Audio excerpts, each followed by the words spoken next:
Second year class. आज हम chapter number 19 के एमसीक्यूज़ देखने जा रहे हैं केमिस्ट्री के। पहला एमसीक्यूज़ कहता है विच of the following is organic in nature. कौन सा कंपाउंड है ऑर्गेनिक? तो ऑप्शन डी ठीक है, कार्बन टेट्राक्लोराइड यानी CCl4।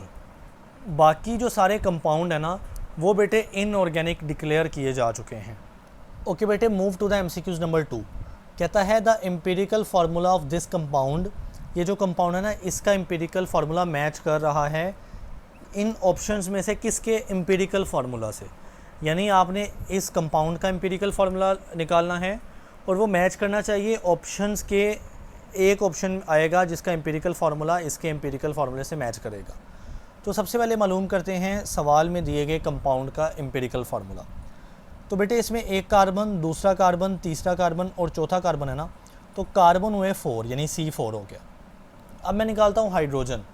तो हाइड्रोजन यहाँ पर 3 है, यहाँ पर 2 तो 5 हो गए, ये छठा हो गया और 2 ये मिल गए तो 8 हो गए। हाइड्रोजन 8 हो गए। ये इसका हो गया इस कंपाउंड का मॉलिक्यूलर फार्मूला। एम्पिरिकल एक सिंपल रेशो होती है तो वो 4 पे डिवाइड होगी तो ये बन जाएगा 4 से कट जाएगा तो C बच जाएगा और 4 2 8 होता है तो H2 बच जाएगा। यानी ये जो सवाल में कंपाउंड है इसका एम्पिरिकल फार्मूला है CH2। अब हमने बताना है कि कौन सा ऑप्शन है ऐसा जिसका एम्पिरिकल फार्मूला भी CH2 होगा। तो मैं कहता हूँ कि बी ऑप्शन वो ऐसा होगा। तो आप एक बार सारे चेक कर सकते हैं। आइए बी को निकालते हैं, क्या वो ठीक बन रहा है या नहीं बन रहा। कार्बन 1, कार्बन दूसरा, कार्बन तीसरा, तो इस कंपाउंड में तो C3 यानी 3 कार्बन है। ठीक है, हाइड्रोजन काउंट करते हैं जी। हाइड्रोजन यहाँ पर 2, तीसरा और 3 6 हो गए, तो हाइड्रोजन हो गए 6। ठीक है, सिंपल रेशो निकालने के लिए यहाँ पर 3 से डिवीजन होगी। 3 1 3, 3 1 3 तो सिर्फ कार्बन बचेगा। यही 3 1 3 और 3 2 6 तो हाइड्रोजन 2 बचेंगे, तो ये CH2 बन गया। तो देखिए दोनों का एम्पिरिकल फार्मूला मैच कर गया जी। तो बेटे तीसरा एमसीक्यूज़ देखें, कहता है कंपाउंड्स हैविंग सिंगल बॉन्ड, यानी जो सैचुरेटेड कंपाउंड है ना अल्केन जिनके अंदर सिंगल बॉन्ड्स होती है, वो नॉर्मली कौन सा रिएक्शन करते हैं। तो बेटे that is the substitution reaction. क्योंकि वो एडिशन रिएक्शन अपने अंदर नहीं करते, वो रिएक्शन करते हैं सब्स्टिट्यूशन। मतलब कोई चीज़ आती है, कोई ग्रुप आता है और उनमें से अपने जैसे ग्रुप को रिप्लेस करता है। बहरहाल सब्स्टिट्यूशन रिएक्शन होता है जिसमें कोई ग्रुप आके वो खुद अटैच हो जाए और एक ग्रुप निकाल दे। This is the substitution reaction जो कि सिंगल बॉन्ड वाले कंपाउंड हमें देते हैं जी। तो बेटे मूव करते हैं एमसीक्यूज़ 4 के ऊपर। कहता है जो functional group present in urea, आगे यूरिया का ब्रैकेट में फार्मूला लिखा है, इसके अंदर कौन कौन सा फंक्शनल ग्रुप मौजूद है। सबसे पहला जो ऑप्शन है वो है कार्बोनाइल। तो कार्बोनाइल ग्रुप होता है ये C डबल बॉन्ड ऑक्सीजन, यानी ये ग्रुप तो है। दूसरा ग्रुप है अमाइनो ग्रुप, तो साथ में ये NH2 लिखा है ना, यही अमाइनो ग्रुप है, यानी दूसरा ऑप्शन भी है। तीसरा ग्रुप है amide group. Amide group basically ये टोटल है C डबल बॉन्ड O और NH2, यानी ये भी मौजूद है अमाइड ग्रुप। तो ऑल ऑफ दीज का ऑप्शन ठीक है, यानी इस कंपाउंड के अंदर सारे तीनों फंक्शनल ग्रुप्स मौजूद हैं जी। तो बेटे MCQs 5 देखते हैं। विच मॉलिक्यूल इज़ कायरल, इन चारों ऑप्शन में से कौन सा मॉलिक्यूल कायरल है चूज़ करना है। And can rotate the plane polarized light, और जो कायरल मॉलिक्यूल होता है वो आपको पता है प्लेन पोलराइज्ड लाइट को रोटेट करता है। मैं आपको कहता हूँ कि ऑप्शन बी ठीक ऑप्शन है, पेंटेन टू ऑल। आइए इसकी रीज़न देख लेते हैं जी। तो बेटे ये पेंटेन टू ऑल जो है इसको हम खोल के लिखते हैं। आपको पता है ना पेंटा का मतलब होता है 5 कार्बन।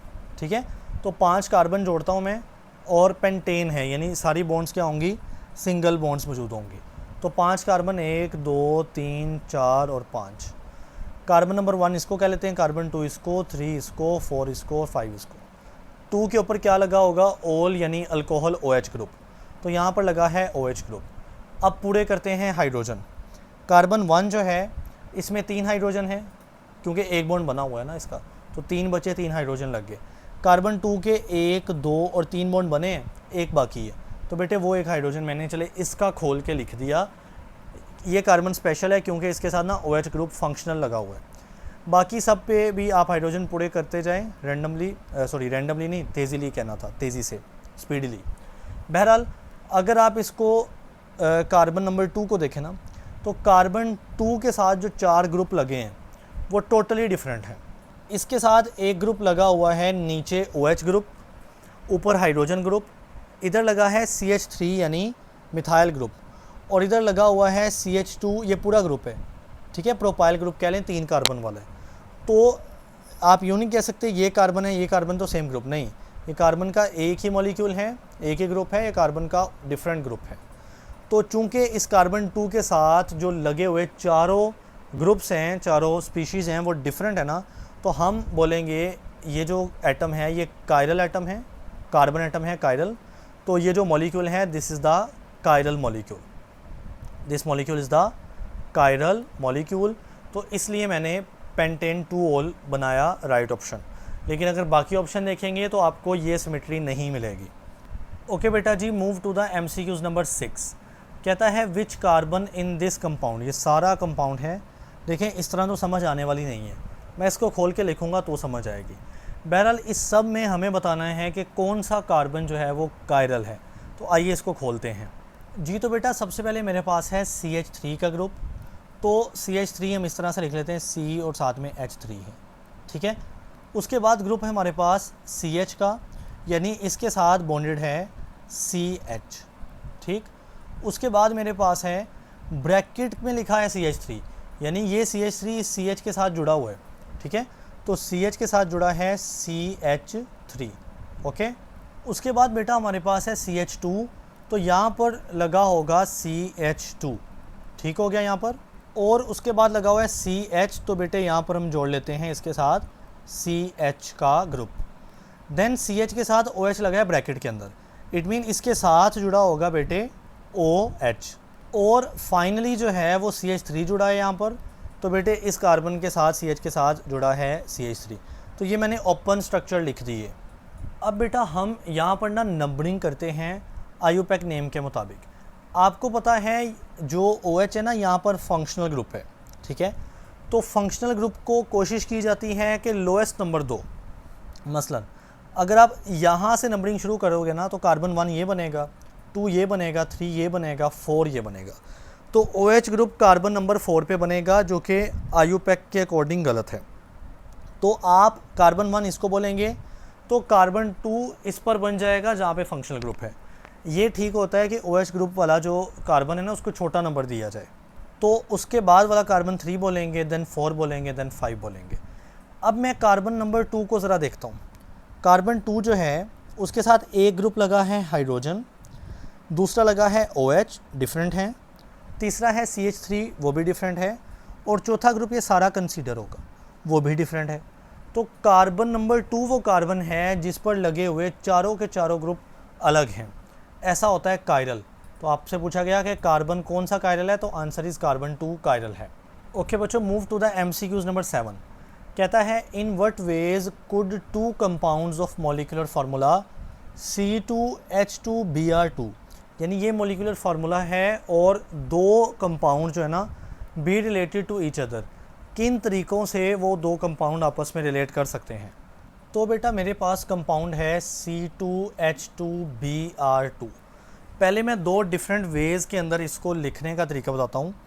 देखिए आपके पास 2 कार्बन है ना, तो वो 2 कार्बन इस तरह से जुड़े होंगे, ठीक है। उसके बाद 2 हाइड्रोजन है, 2 ब्रोमीन है। तो आप ये जो 2 ब्रोमीन है ना Br2, इन दोनों को कार्बन 1 के साथ यानी पहले कार्बन के साथ जोड़ दें, इसको भी Br और इसको भी Br दोनों जोड़ दिए, ठीक है। और हाइड्रोजन कितने बचे, 2, तो यहाँ पर हाइड्रोजन 2 इधर जोड़ दें। तो अभी आप देखते हो कि इस कार्बन के 3 बॉन्ड बने हैं ना, एक ब्रोमीन ऊपर, एक ब्रोमीन नीचे और एक इधर कार्बन, 3 बॉन्ड बने, एक फ्री है। और इस कार्बन के भी 3 ही बने हैं, 2 हाइड्रोजन इधर और 1 बॉन्ड ये, यानी दरमियान में डबल बॉन्ड आना है। तो मैं इनको रिमूव करके दरमियान में डबल बॉन्ड लगाऊंगा। तो अब ये स्ट्रक्चर पहला तरीका है जिसमें पहले कार्बन के साथ ही ब्रोमीन और ब्रोमीन लगा है, दोनों लग गए। तो हम इसका नाम क्या रखेंगे, 1,1 डाई ब्रोमो, क्योंकि 2 ब्रोमीन लगे हैं ना, सो डाई ब्रोमो और इथीन का ये मॉलिक्यूल है, ठीक हो गया। और दूसरा तरीका क्या है कि कार्बन कार्बन डबल बॉन्ड तो आनी है, ये तो हमें समझ आ गई इस तरह से, लेकिन हाइड्रोजन जो ब्रोमीन है ना वो एक इधर लगा होगा ब्रोमीन और एक ब्रोमीन इधर लगा होगा, तो फिर दोनों के साथ एक एक हाइड्रोजन भी आ जाएगा, इसके साथ एक हाइड्रोजन ये आ जाएगा, एक हाइड्रोजन इधर आ जाएगा। अब ये हमारे पास दूसरा तरीका है जिसका नाम क्या होगा, अब एक ब्रोमीन कार्बन 1 के साथ लगा है और एक कार्बन 2 के साथ, तो ये होगा बेटे 1 2, अगेन डाईब्रोमो है, यानी 2 ब्रोमीन अभी भी लगे हैं और स्टिल ये इथीन है क्योंकि डबल बॉन्ड मौजूद है 2 कार्बन के दरमियान। तो बेटे अब आप गौर से देखें ये कंपाउंड में फ़र्क क्या है। कंपाउंड में फ़र्क है ब्रोमीन का पोजीशन का डिफरेंट होना। यहाँ पर ब्रोमीन लगे हैं दोनों एक कार्बन के ऊपर, और यहाँ पर एक ब्रोमीन एक कार्बन के ऊपर और दूसरा ब्रोमीन दूसरे कार्बन के ऊपर। तो जब इस तरह 2 आइसोमर होते हैं ना, जिनमें सिर्फ क्या फ़र्क हो, जो सेम ग्रुप है या सेम एटम है लेकिन वो डिफरेंट लोकेशन पे लगा हो, तो हम उसका नाम रखते हैं स्ट्रक्चरल या कंस्टिट्यूशनल आइसोमरिज्म या आइसोमर्स। तो कंस्टिट्यूशनल आइसोमर्स यानी साबित हो गया कि ये जो कंपाउंड है इसके 2 आइसोमर पॉसिबल हैं, जो कि क्या दे रहे हैं आपको, स्ट्रक्चरल या कंस्टिट्यूशनल आइसोमर्स दे रहे हैं। अब बेटा जो इसी फार्मूले या इसी कंपाउंड के अंदर ये हमारे पास जो है ना 1 2 ड्राई ब्रोमो इथीन, ये आपको एक और तरह की आइसोमरिज्म देता है जिसका नाम है सिस ट्रांस आइसोमेरिज्म।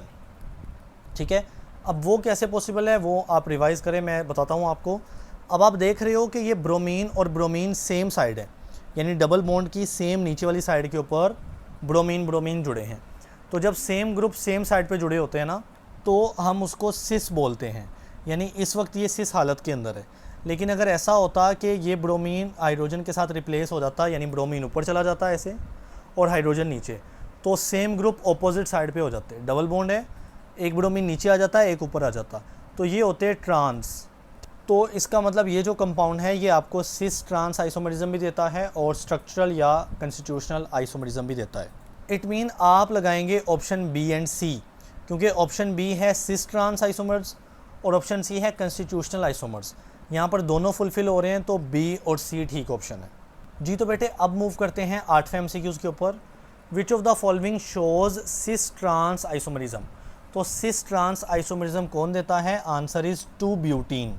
क्योंकि जब मैंने आपको सिस ट्रांस आइसोमरिज्म पेज 51 पे समझाया था ना, तो उसमें भी मैंने यहाँ पर मिसाल ली थी कि जो ब्यूटीन ब्यूट 2 इन है या 2 ब्यूटीन है वो सिस ट्रांस आइसोमरिज्म देता है जी। तो बेटे लास्ट एमसीक्यूज़ देखें, 9वां MCQs. Which one of the following pairs do the isomers, बल्कि pairs of the isomers have identical boiling point. ये आइसोमर्स के पेयर हैं, हमने बताना है किन का बॉइलिंग पॉइंट आइडेंटिकल या सेम होता है। तो बी ऑप्शन है पॉजिटिव एंड नेगेटिव इनेंटियोमर्स। बच्चे जो इनेंटियोमर्स होते हैं ना, उनमें सिर्फ फ़र्क ये होता है कि वो प्लेन पोलराइज्ड लाइट को डिफरेंट तरीके से रोटेट करते हैं। पॉजिटिव अलग तरीके में रोटेट करेगा, नेगेटिव अलग डायरेक्शन में रोटेट करेगा, सिर्फ इनमें ये फ़र्क होता है। जबकि इनकी जो फिज़िकल प्रॉपर्टी है, जैसा कि बॉइलिंग पॉइंट, मेल्टिंग पॉइंट, वो सेम या आइडेंटिकल रहता है। तो हमसे तो पूछा यही किया कि कौन से आइसोमर्स हैं जिनका आइडेंटिकल बॉइलिंग पॉइंट है, that is positive and negative इनेंटियोमर्स।